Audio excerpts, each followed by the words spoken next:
Hi, my name is Rafael, and after working for over 10 years with product management and computer science, I thought that it would be worth to return back to the communities a little bit that I've learned. And I hope that you enjoy some of these discussions. I may be planning to come out with some videos explaining some of the techniques that I follow, as well as some recommendations based on the main books that really helped me shape the way I work. But first of all, I would like to talk with you about what really makes a good product manager, right? And I'm sure that you had a chance to work with like many different people on your career, many product managers having different background as well. And bottom line, there is no secret, right? I think that different perspectives definitely make us stronger. And one of the key things is that we should be humble, knowing that there is so much for us to continue to learn. We may look into professionals coming from information technology, and those may feel a little easier to talk with engineering and understand their day to day, really translate the business needs to their nature in engineering and understand their challenges when it comes to performance, when it comes to architecture, when it comes to any other issue. And then translate this back to the business, to the client, to the users. But at the same time, it's super important that we master our ability to speak with our customers. And in order for us to do that, we need to understand their pain points. In order for us to understand the pain points, continuous communication, it's definitely super important. But more than that, you need to understand the world that they live. What is their business? What is the environment they are based in, right? And what is their industry? Is it a fintech? Is it a oil and gas company? Is it healthcare? How is their day to day? And the more you research, the better that's gonna be. So there are basically three steps that I wanted to bring as part of this very first conversation.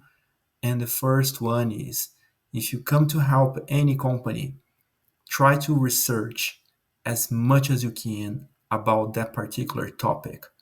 Go to their website, read everything that website is showing, that particular company is showing, in terms of value proposition. How do they sell themselves? How do they position themselves? What are their channels? How a given customer may get to know that this particular company even exists. If you get these aspects, if you understand how the company positions itself, then you can start to research a little more on the actual topic, the actual product that is available. There may be some similar products. This product may be solving a particular pain point for a given customer. And the question is, what are the other options for this customer? What else this customer may do if they don't want to go to that particular company to buy the services or products? If you look into that, then you start to look into potential competitors as well. Who are the competitors? Once you understand these aspects, then we go to step number two. You interview users and you interview stakeholders. Try to learn as much as you can about their day to day. Ask questions like, what is your day to day? What are your main challenges? What is it that you're trying to accomplish? What would you like to change if you could?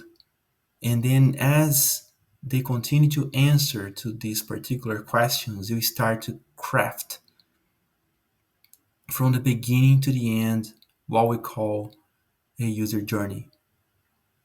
Now, it's super important that you record this conversation if they give you the consent, or if you take as much information as possible on a piece of paper or a computer, because you need to revisit that later. And then you're going to have other people speaking with you, other customers, other users. And eventually, we go to number three, which is the synthesis. What is very common across all those users that correspond to a trend? If you understand what is really important across 80% of those people that you interviewed, then you can have an idea on what is the best way to prioritize the work in terms of pain points to be solved. What is critical? What is urgent? What is important? What is nice to have? It's important that throughout all these conversations, you have this feeling. Now, I say all that already telling you that the company that you work with, they have their own hypothesis and they will tell you exactly what they need you to do. And then you need to work diplomacy. You need to listen to them. You need to be humble because if they're telling there is a reason behind that, try to understand the root cause, like what exactly is coming and why they're asking for those things, because this may be a company vision and definitely you need to um, wear the jersey and move forward to help the company to achieve that particular vision. But at the same time, try to do your own research and understand your surroundings. This will allow you to understand the business, to have intelligent conversations with the stakeholders and managers, and eventually you're going to be smart if you come out with some recommendations on particular ways to solve pain points. So this is a very brief video that I wanted to bring. Definitely there is so much more that I wanted to show, and we can definitely continue to have these discussions. We can look into some tools available as well, and how all that can make it very compelling as conversations with stakeholders continue to um, emerge. But hopefully, this is a good starting point for you all, at least to start to think, right?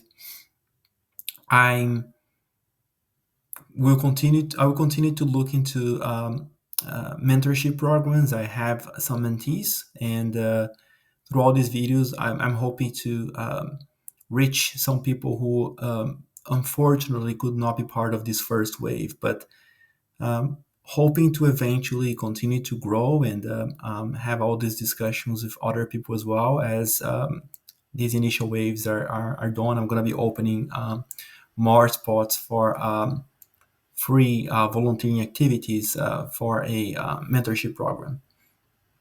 All right, so thank you very much for watching. And if you think that this is making sense, if you like this video, please like. I'm just starting this exercise and hoping this is making sense for you all. At least it's one of my passions. It's making sense to me. Thank you. Have a good day.